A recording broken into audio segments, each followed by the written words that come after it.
Bueno, ahí ponemos a grabar entonces la clase de hoy de recapitulación de la unidad 3 del programa de taller uno para que quede disponible en el campus. Y vamos a entrar ya directamente en tema para aprovechar el tiempo.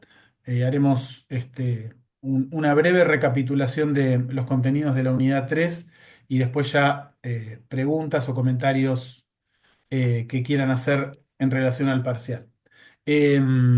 Bueno, en principio, bueno, esta unidad 3 con la que estamos cerrando esta primera mitad del año está centrada, como ustedes ya han visto, en otro tipo de texto, de bibliografía, de material que son manuales de metodología, ¿no? Nosotros hicimos, para recapitular solamente, una primera introducción a esta materia, tratando de ubicarnos en tiempo y espacio, ¿no? Las transformaciones fundamentalmente socioeconómicas de la sociedad argentina en el último tiempo. Vimos básicamente transformaciones en el mundo del trabajo, en la economía, transformaciones en el Estado, de manera muy sucinta y acotada, pero para poder ubicar en qué contexto hablamos de nuestra disciplina. Así que esa fue la primera unidad, vimos videos, materiales, que, sobre todo históricos, y de análisis de la sociedad argentina. En la segunda unidad ya nos metimos en el contenido vinculado a las políticas sociales y el trabajo social, vimos la ley federal, vimos el texto sobre intervención de Casaniga, vimos los materiales sobre los mitos de la profesión y también vimos los textos como por ejemplo el de Aguiló, el de Clemente sobre las políticas sociales. En esta unidad cambiamos un poco el chip y trabajamos sobre un lenguaje propio de la disciplina, un lenguaje más técnico que se acerca al, podríamos decir, el cómo de la intervención, ¿no? Si en la segunda unidad definimos qué es el trabajo social y qué significa la intervención, en la unidad 3 nos metemos en el cómo, ¿no? En la metodología, que como hemos dicho en alguna clase, uno podría decir que uno la puede emparentar con una receta, ¿no? Es decir, una serie de procedimientos, de técnicas, de herramientas y de tiempos que se van aplicando para obtener un resultado. La primera advertencia que hacemos cuando damos este contenido es que eh, ninguna receta, incluso aplicada en la metáfora de la cocina, nos sale siempre igual. Con lo cual, la rutina de procedimientos, es decir, la aplicación de la técnica y la metodología en lo social, mucho menos que en la cocina, garantiza resultados, sino que organiza procedimientos, nos da una racionalidad en la acción, nos permite abordar de manera más sistemática y organizada a nuestro objeto de intervención, es decir, los problemas sociales, las necesidades de la población con las que trabajamos, pero tiene sí una cierta autonomía relativa, es decir, hay una lógica de la metodología, hay una lógica de los procedimientos que uno puede conocer y respetar justamente para esto, para tener racionalidad, sistematicidad en la acción. Eh, Vamos a decir, siempre que hablemos de metodología, como una especie de máxima que uno podría grabar en la pared o en la computadora en este caso, que es siempre el método se subordina al objeto, ¿no? Es decir, ningún método, ninguna técnica resuelve por sí misma la complejidad de lo social. Por el contrario, uno elige métodos de trabajo que dependen de las características del objeto de la intervención, es decir, de los problemas, de las situaciones, de los conflictos en los que trabajemos, de las condiciones de la población, ¿sí? Así que vamos a compartir algunas ideas bajo esta premisa principal, como diría Nora King, que nos advierte contra la tecnocracia. ¿Qué es la tecnocracia? El gobierno de la técnica, ¿sí? La supremacía del método. Para no, ¿qué sería la tecnocracia entonces? Bueno, una especie de subordinación a las formas de hacer y no al objetivo de lo que hacemos, que es lo que ordena. En ese sentido, vamos a compartir algunas ideas. Queda un PowerPoint que va a estar subido al campus, como hicimos con el resto de las clases de repaso. Me dicen ustedes si encuentran ahí bien la imagen y si están pudiendo ver lo que se proyecta en en la pantalla. ¿Sí? ¿Se ve? Sí, sí, Bien. se ve. Bien. Bueno, vamos a hablar entonces del proceso metodológico, es decir, del cómo de la intervención, y vamos a avanzar sobre una etapa fundamental del proceso metodológico, que es el diagnóstico, ¿sí? Y que ustedes han visto en la clase pasada y en la clase de esta semana, eh, con la cual cerramos la unidad 3. No, si nos da el tiempo, vamos a hacer alguna referencia a qué tipo de herramientas utilizamos en el diagnóstico y que vamos a ver en profundidad en la unidad 4 del programa, es decir, al iniciar el segundo cuatrimestre. Antes que nada, dijimos entonces que el proceso metodológico siempre depende del objeto de la intervención, ¿no? Y que vamos a elegir, digamos, las herramientas de trabajo en función de las características y circunstancias que nos toque intervenir. Por eso decíamos la idea de la receta, ¿no? Que es una buena metáfora porque nos ordena, ¿no? Tiempos, ingredientes, técnicas, procedimientos, nos da un orden, nos organiza en la tarea, pero como decíamos, no garantiza el resultado. ¿Por qué advertimos respecto a la tecnocracia? Porque en algún momento nuestra disciplina, el trabajo social, adquirió, podríamos decir entre comillas y siguiendo a Anderegg, un metodologicismo, ¿no? Es decir, pensar de que el trabajo social tenía que ver con el uso de técnicas de intervención en lo social.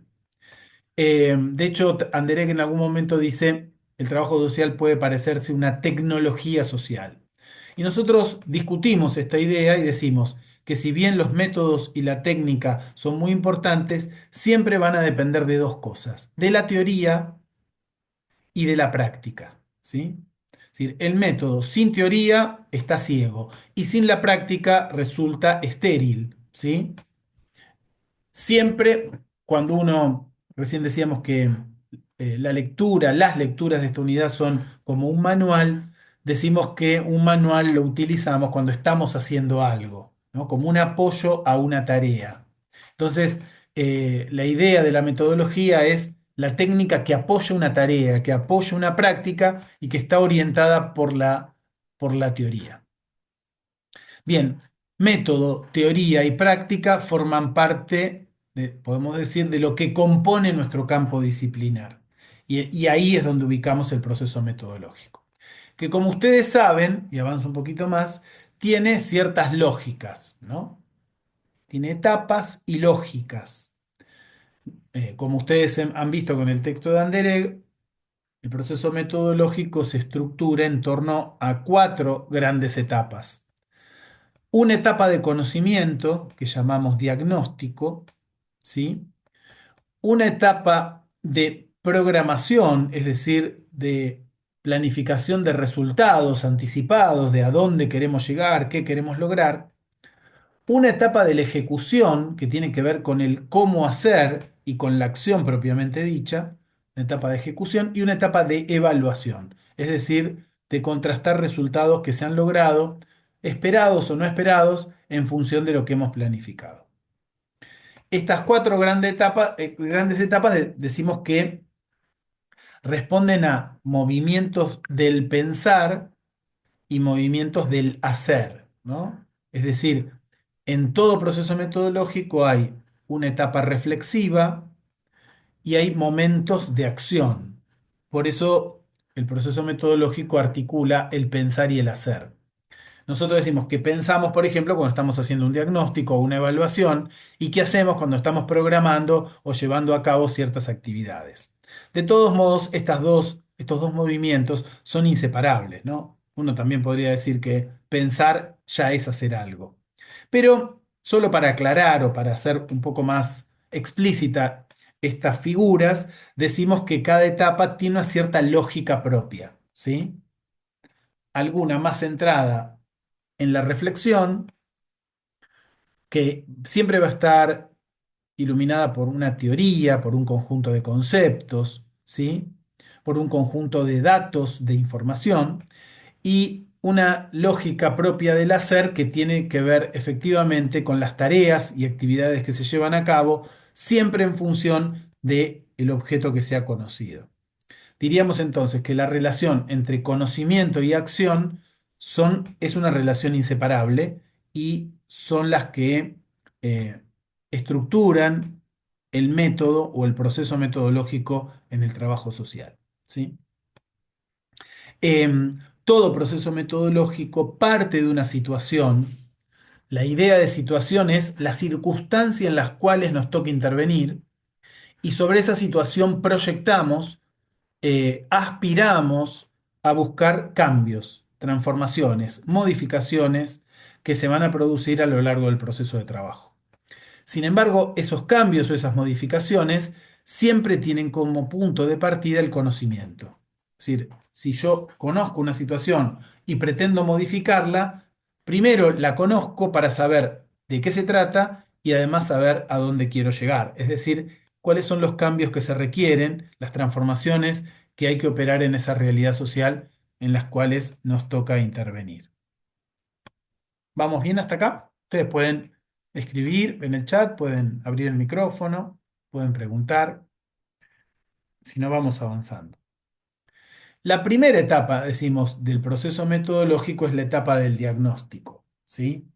Y nosotros vimos un texto muy tradicional, que tiene ya bastante tiempo, pero que nos permite acercarnos a este concepto, al del diagnóstico, que, como ustedes podrán imaginar o tendrán memoria, en general nos lleva a una escena, ¿no? Ustedes me podrán decir si comparten o no, que la idea del diagnóstico nos lleva en general al paradigma de la medicina, ¿no? Estamos en un diagnóstico cuando tenemos alguna preocupación, alguna afección, alguna dolencia, hay algo que nos incomoda y entonces se generan estudios de distintos tipos, ¿no? Laboratorios, imágenes, consultas médicas que nos permiten llegar a ciertas conclusiones para luego aplicar determinados tratamientos.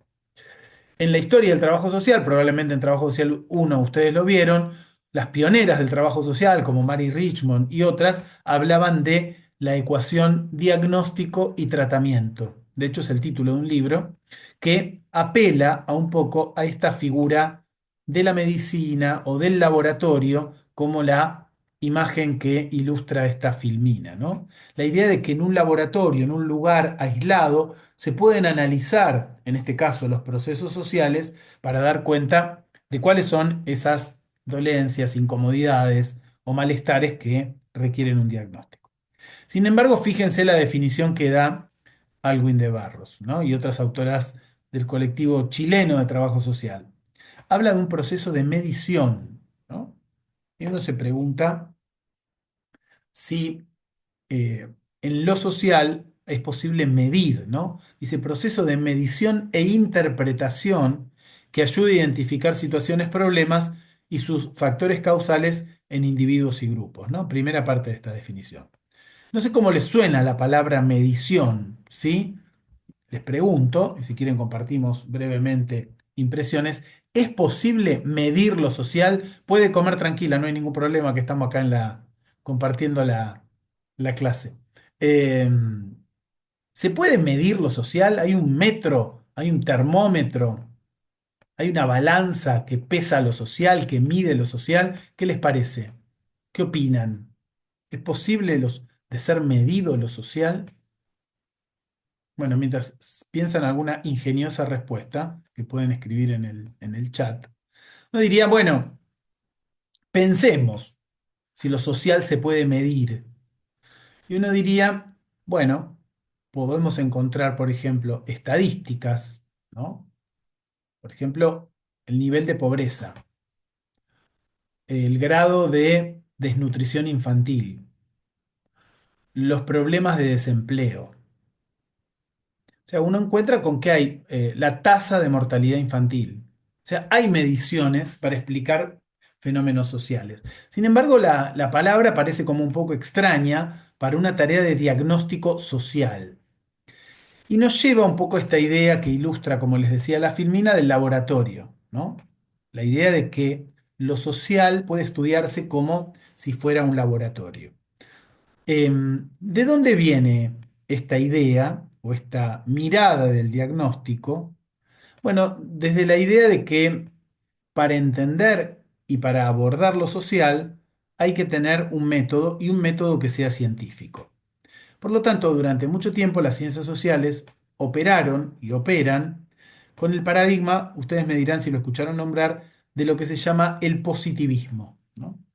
¿Qué es el positivismo? Fundamentalmente aplicar a las ciencias sociales y humanas las mismas reglas que las ciencias naturales.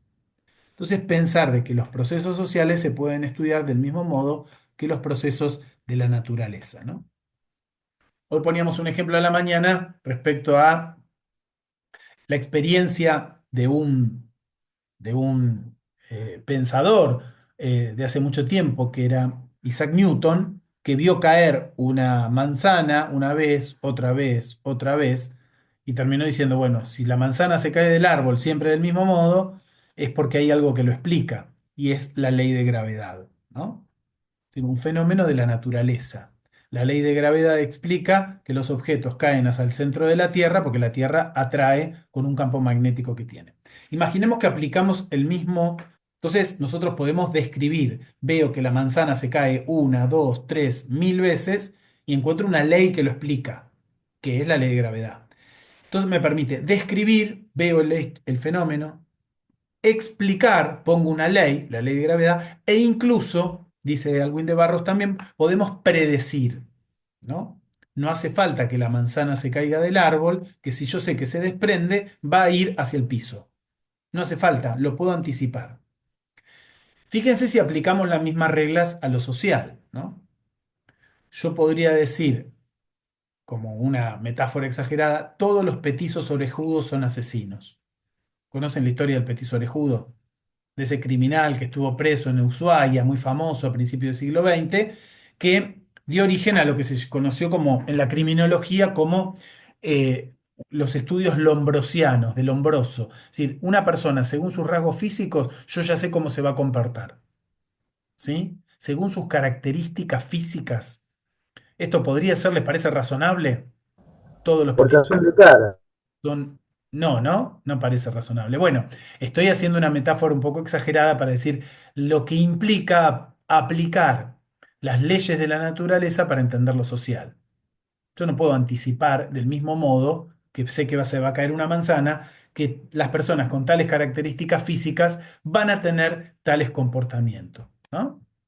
Si está bien lo que dice el compañero ahí en el chat, nadie va a tener una conducta según su condición física. Bueno, el positivismo va hacia ese lugar, ¿sí? Lucio, muy bien, Lucio. Eh, Bien tu comentario, Lucio. Entonces, el positivismo nos lleva a un paradigma de la ciencia que el texto de Alwin de Barros parece estar dentro de ese campo, ¿no? Proceso de medición e interpretación, la idea de un laboratorio donde el saber técnico y profesional puede entender, y ahora vamos a la segunda parte de la definición, conocer los elementos fundamentales y suficientes dentro del proceso de planificación en vista de una acción transformadora, el problema y sus factores causales en individuos y grupos. El positivismo tiende a pensar que los problemas están ubicados en las personas o en los grupos, no que son parte de la organización de la sociedad, ¿no? Entonces, lo que estamos diciendo, Lucio, lo que se ve en la pantalla, ¿sí? Para que pueda, es la imagen de un laboratorio. Tubos de ensayo, un microscopio, ¿sí? La imagen, la figura de un laboratorio. Como si pudiéramos tomar lo social, analizarlo en sus partes, en sus componentes, ¿no? Problemas y factores causales en individuos y grupos y analizarlo por fuera de sus circunstancias históricas, ¿sí? Entonces, esta mirada del diagnóstico social, que como ustedes han visto y avanzamos un poco más, se estructura de lo general a lo particular, ¿sí? Los procedimientos del diagnóstico para alguien de Barros, seguimos con la imagen del microscopio, estudian lo social a partir de estas reglas. Descripción, lo que veo en los hechos, explicación y pronóstico o predicción, ¿sí? Para eso hacemos primero una descripción de la unidad de trabajo, la institución, la población, el territorio. Describimos, contamos lo que vemos, lo que escuchamos, lo que se presenta a nuestros sentidos Identificamos problemas y lo analizamos en profundidad, ¿sí? Dice Alwin de Barros, elegido el o los problemas específicos en virtud de los criterios de jerarquización, corresponde iniciar su estudio en profundidad. Fíjense, ¿quiénes fijan los criterios de jerarquización de qué es y qué no es un problema? Es el saber técnico, profesional, el saber específico sobre determinada temática, el que nos habilita para decir qué es un problema y cuál problema resulta más relevante que otro. ¿Sí? Cuando decimos de lo general a lo particular es porque además esta forma de diagnóstico que presenta Alwin de Barros y otras autoras se apoyan en la idea que estábamos diciendo del paradigma positivista, que tiene dos soportes. Por un lado, las leyes generales, ¿sí? El ejemplo era el de la ley de gravedad, leyes que explican el comportamiento, los comportamientos sociales y estudios empíricos, es decir, que dice la realidad. Veo la manzana que cae una y otra vez o veo los comportamientos de tales personas que están en conflicto con la ley. Veo entonces leyes y evidencias, teorías y evidencias que explican lo social. Todo parece así muy ordenado porque nos permite, de algún modo, entender lo social y no solo entenderlo, sino intentar gobernarlo. La preocupación que tenía el positivismo fundamentalmente era la idea de controlar lo social, de hacer que lo social esté más ordenado. ¿Por qué? Porque estábamos en una etapa de grandes cambios y conflictos sociales, ¿sí? Entonces, el orden que propone el positivismo es tratar de comprender y gobernar lo social. ¿Me van siguiendo hasta acá? La idea de las disciplinas, las ciencias sociales que nacen en el contexto del positivismo, estamos hablando de fines del siglo XIX, principios del siglo XX, estamos hablando de la sociología, de la antropología, de la psicología y también de las primeras experiencias de nuestra disciplina, pioneras del trabajo social en los países centrales sobre todo. La idea es que hay que entender lo social porque lo social es muy complejo y porque es muy conflictivo, es difícil de gobernar. Entonces, todo este esfuerzo por darle método, técnica, hoy a la mañana en una de las comisiones decíamos, parece todo como muy cuadradito, ¿no? Como muy estructurado. No lo pongan así en el parcial, ¿no? Que es muy cuadradito porque no se va a entender. Pero lo que estamos diciendo es un método muy estructurado, basado en procedimientos, en una secuencia de procedimientos que nos permite entender y en algún sentido controlar lo social, cosa que como sabemos desde hace mucho tiempo es imposible. Nadie controla lo social. Apenas nos podemos aproximar a conocer y a intentar producir ciertos movimientos que generen un cambio. ¿Hasta acá vamos bien? ¿Va clara la idea? Si estamos hablando entonces del diagnóstico como un proceso de medición e interpretación de situaciones que llamamos problemas, también vamos a decir que en el diagnóstico, que es como todo diagnóstico, es simple y sencillamente una investigación social. En este caso, una investigación que busca abordar ciertas situaciones que llamamos problemas sociales.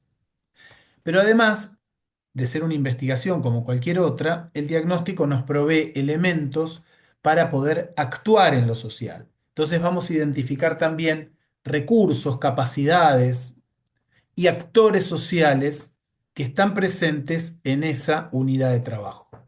Es decir, que el diagnóstico va a tener en cualquiera de sus versiones o en cualquiera de sus enfoques una identificación y jerarquización de problemas, de actores sociales y de recursos o capacidades que se ponen en juego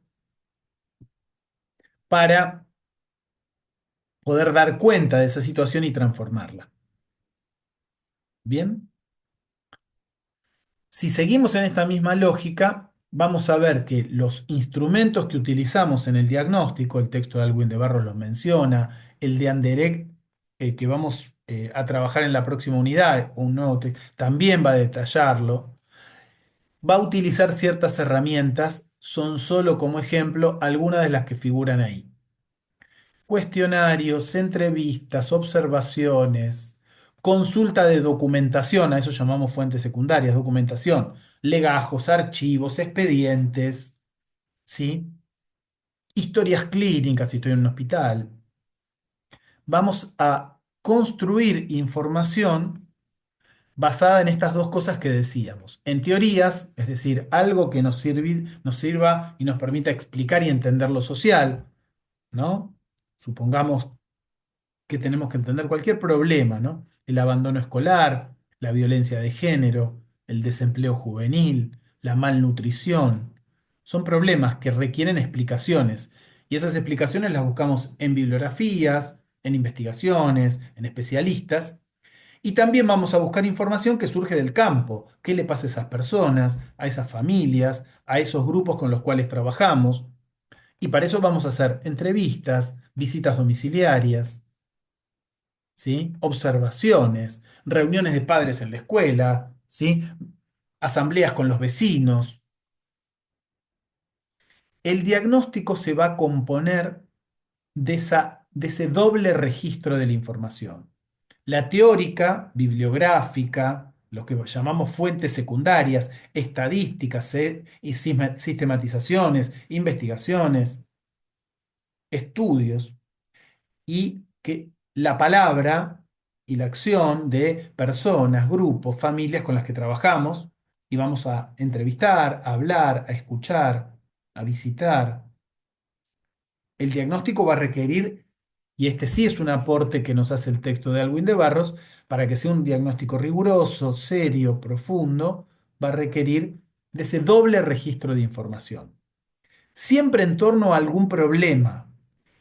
Esto también tengámoslo como una conclusión importante. Todo diagnóstico tiene como eje principal, digamos así, el carozo del diagnóstico es un problema o un conjunto de problemas sociales. Es sobre esos problemas que vamos a abordar distintas formas de conocer, desde leer un estudio que alguien hizo o hacer una lectura de los legajos de una institución y también la visita, la recorrida, la escucha, la charla, la observación con los sujetos con los que trabajamos. Teorías y evidencias que surgen del propio campo de trabajo, ¿sí? De la propia unidad de trabajo. Hasta acá, dudas, preguntas, ¿no? Muy claro, muy aburrido, las dos cosas, claro y aburrido. Bien, em, podríamos decir, entonces, pregunta, ¿no? Entonces, finalmente, ¿el positivismo es bueno o malo? Bueno, no es ni bueno ni malo. El positivismo fue una etapa de formulación de la ciencia que influyó en distintas disciplinas, entre ellas la nuestra, el trabajo social, y que le dio, ¿qué cosa? ¿Qué le brinda esta etapa del pensamiento social y sobre todo el pensamiento científico, ¿no? Bueno, le aporta un método estructurado, organizado, racional para abordar la realidad social. ¿Sí? Nos da un orden sistemático para el conocimiento y la acción. Nos permite salir de la idea que se puede actuar en lo social simplemente en forma espontánea e improvisada. Bueno, ¿por qué? Porque en la etapa en donde se fundan estas corrientes de pensamiento, lo social era caótico, era conflictivo. Estamos hablando de momentos en donde, por ejemplo, crecen las grandes ciudades, donde hay conflictos basados en la violencia, donde hay guerras, donde hay grandes epidemias, donde hay una población que queda en condiciones de pauperismo, es decir, más que pobreza, donde hay desplazamientos, mucha gente que se va, por ejemplo, del campo para vivir en las ciudades y sufre el desarraigo y la desintegración. Es decir, son tan A eso, que ustedes seguramente también lo escucharon, lo llamamos cuestión social. Entonces, frente a la cuestión social, es decir, las manifestaciones de un conjunto de problemas, y no es que antes no había problemas, sino la envergadura, la profundidad y la cantidad de problemas que se generan con el desarrollo del capitalismo moderno, hay que dar respuesta. Y entonces el método científico, en este caso, que va de las ciencias naturales a las ciencias sociales, busca darle un orden sistemático a esa acción, que en otro momento, como ustedes seguramente estudiaron en Trabajo Social uno, era una acción filantrópica basada en la beneficencia, ¿no? En los valores de la caridad, de la bondad, valores religiosos, morales. No alcanza ya con eso. Es necesario método, procedimientos, y entonces, como en todo proceso, aparece hasta un poco exagerado esta idea de cómo controlar lo social, y para eso hay que conocerlo. Hay muchos ejemplos, ¿sí? Claro, como dice Janina, fue necesario para la época ordenar. Está bien. La idea del orden y el control, ¿sí? Es malo, dice B. No sé quién es B, pero dice que el positivismo es malo. Bueno, contra opiniones no hay ningún problema. Solo decimos que dejó algo en la disciplina, en las ciencias sociales, y es ese orden sistemático de acción, que después, por supuesto, fue revisado, superado, pero lo decimos ahora, 150 años después, que Augusto Comte, el padre del positivismo, dijo orden y progreso, ¿no? Para que haya progreso tiene que haber orden. Entonces, esta forma de entender lo social es una forma que en el fondo pretende construir o reconstruir un orden. Y por eso hacer diagnósticos. Y fíjense ustedes en la definición que dimos, que el diagnóstico, con esto vamos a ir cerrando la primera parte, que el diagnóstico se ubica, volvemos para atrás, en individuos y grupos, ¿no? En individuos y grupos. Los problemas hay que estudiarlos. Allí habrán escuchado alguna vez la metáfora de la manzana podrida, ¿no? Hay que sacar la manzana podrida porque pudre el cajón. El problema no es el orden social, los problemas los tienen los individuos y grupos. Hay que estudiarlos para ver cómo resolverlos. Los problemas que son de ellos, no son de la organización social, de la desigualdad, de la injusticia, sino de la pobreza, sino son problemas que se generan en individuos y grupos. Es un modo de estudiar, entonces, también propio de este modelo, que es ver los problemas en tanto se expresan en individuos, en grupos, en familias, como hacía, también seguramente lo vieron en Trabajo uno, el viejo higienismo, ¿no? Ir a visitar, ¿vieron algo del higienismo? Entiendo que sí, ¿no? Ir a visitar hogares que estaban afectados por condiciones habitacionales muy precarias y en donde se propagaban enfermedades. ¿Cuál es la idea entonces? Captar el problema en individuos y grupos para poder entonces llevar adelante los cambios o las adecuaciones para que esos sujetos se vuelvan a integrar al orden social. Hasta acá, preguntas, dudas, inquietudes, ¿sí? Por otro lado, y con esto sí cerramos también una parte, la idea del positivismo, esta idea que está presente en el diagnóstico social que plantea Alwin de Barros, fíjense que la idea de la medición, la idea del proceso de medición, la cuantificación y la estadística, no es algo del pasado, sigue estando muy presente para entender lo social. Todo el tiempo escuchamos que subió o bajó la pobreza, aumentó el desempleo, bajó la tasa de desocupación, aumentó la mortalidad. La estadística, la cuantificación, la medición es un recurso que se utiliza regularmente para entender lo social. ¿Es necesario? Por supuesto que sí. Lo que advertimos es que lo social es mucho más que la medición, ¿no? El termómetro nos dice una temperatura más de 37 fiebre. Es una medida, nos da una indicación. No nos termina de explicar qué es lo que sucede con ese problema, ¿sí? Seguimos esta metáfora un poco simplista, pero la idea de la medición es la idea de aproximarnos a conocer algo. No significa que con eso solo conocemos, pero sí que es un recurso necesario para entender cómo se comportan ciertos hechos sociales en determinadas circunstancias. Hacemos la primera pausa, ¿sí? Porque se corta el Zoom ahora. Vuelven a entrar al mismo link que ya tenían y hacemos la segunda y última parte de la clase de repaso. Hacia el final veremos si hay preguntas o dudas, ¿sí? Les espero en el mismo link que entraron ahora.